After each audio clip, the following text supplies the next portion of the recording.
Velkommen til odenseomvej.dk. Jeg vil de næste par minutter fortælle dig lidt om det trafikkaos, som er på vej i Odense.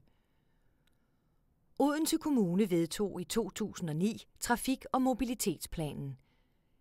De fleste kender kun punktet om lukning af Thomas B. Thriges-gade. Resten af planen er desværre endnu værre. Planen indeholder mange andre punkter, som fremover får stor betydning for din hverdag og økonomi. Odense Kommune har husstandsomdelt en brochure om Thomas B. Thriges-gade-projektet og opsat store reklamer i City. Man har oprettet en rød infobygning på Fisketorvet med fine plancher, videoer og forførende slogans. Men man fortæller ikke det hele. Man fortæller kun det positive. Hvorfor mon? Du har også set den fine brochure om Thomas B. Thriges-gade-projektet. Men vi siger nej tak. Det ser fint ud med letbaner og flotte byggerier. Men hvad er prisen? Alle vil gerne have det hele, hvis det er gratis. Intet er gratis.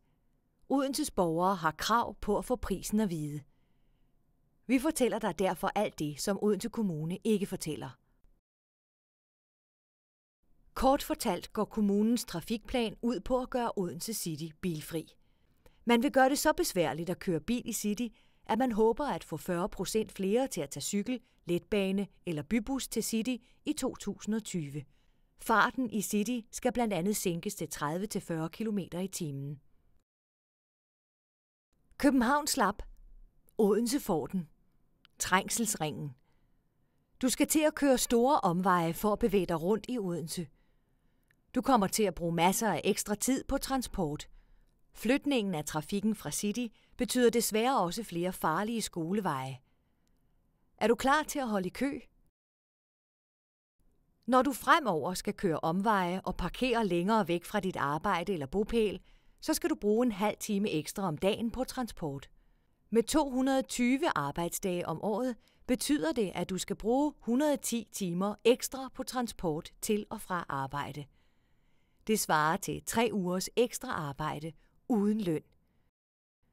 Nu tror du måske, at du godt kan leve uden Thomas B. Thriges-gade, men du rammes også. Alle rammes. Du kan godt styre udenom City, men du kan ikke styre udenom regningen.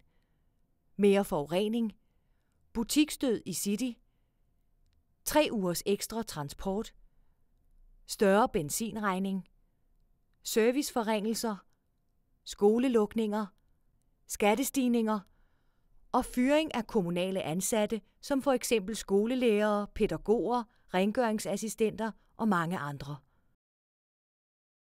Trafikforsker Anker Lohmann Hansen har gennemgået trafikplanen og advarer om, at den ikke hænger sammen.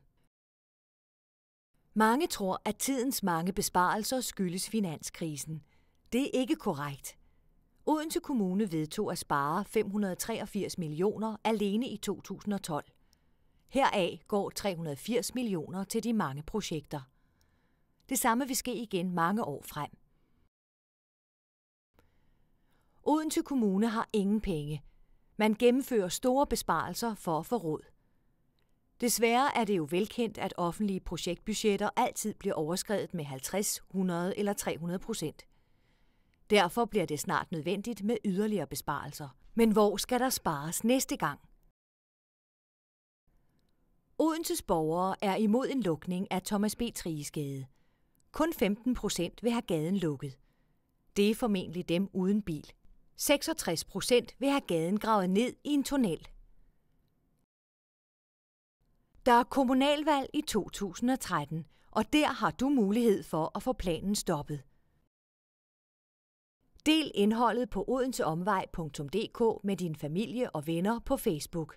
Det er vigtigt, at alle får besked om den vilde trafikplan, før det er for sent. Klik indenfor og læs mere. Der er desværre meget mere, end jeg kunne nå at fortælle om her. Tak for din tid. Pas godt på den. Du får hårdt brug for den, hvis ikke trafikplanen bliver stoppet.